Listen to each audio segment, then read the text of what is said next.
We're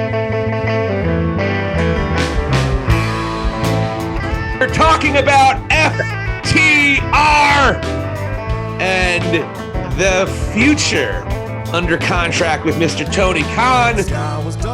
I know there's a lot of speculation, but FTR, after arguably the most dominant and most exciting and most, in terms of pro wrestling and even storylines, quality tag team year any tag team has ever had, FTR does the JOB in 2 straight monumental matches.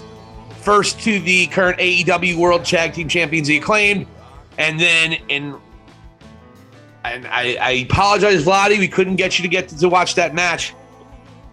For me, and I don't remember a more difficult to pull off, beautifully executed story and wrestling tag team match in the history of this business between the Briscoes and FTR.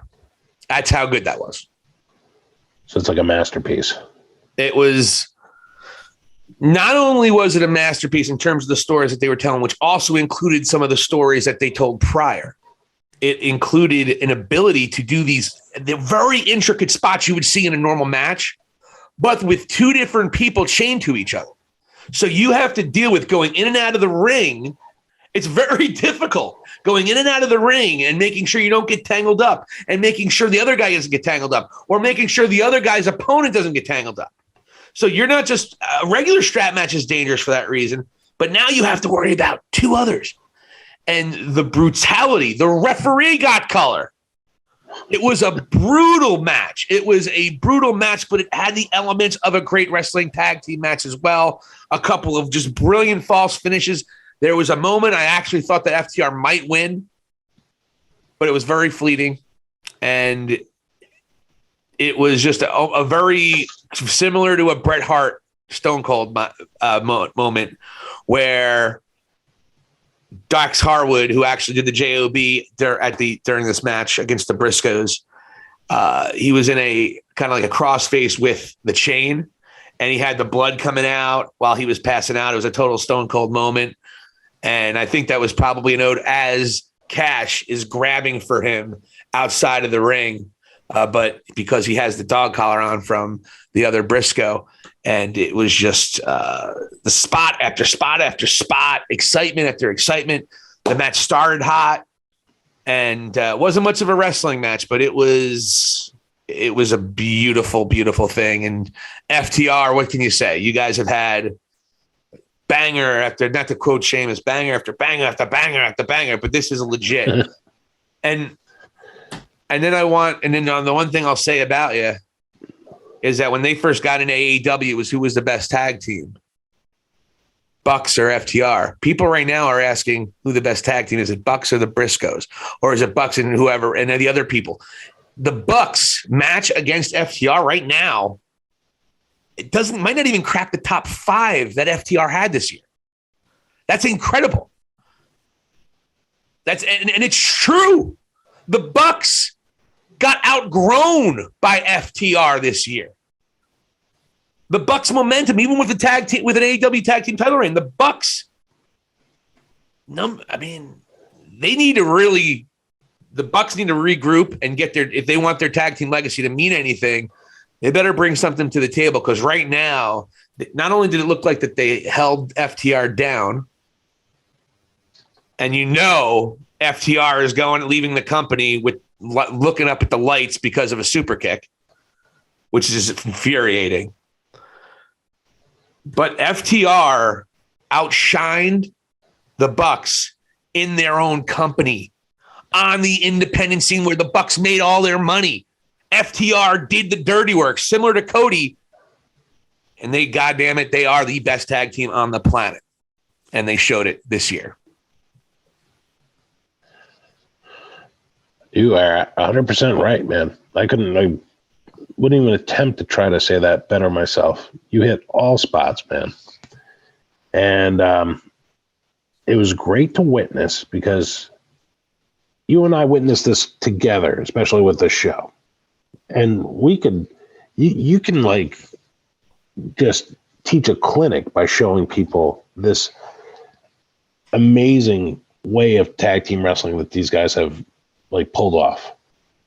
And, you know, you and I have mentioned many times, FTR got over in spite of their circumstances. Yeah.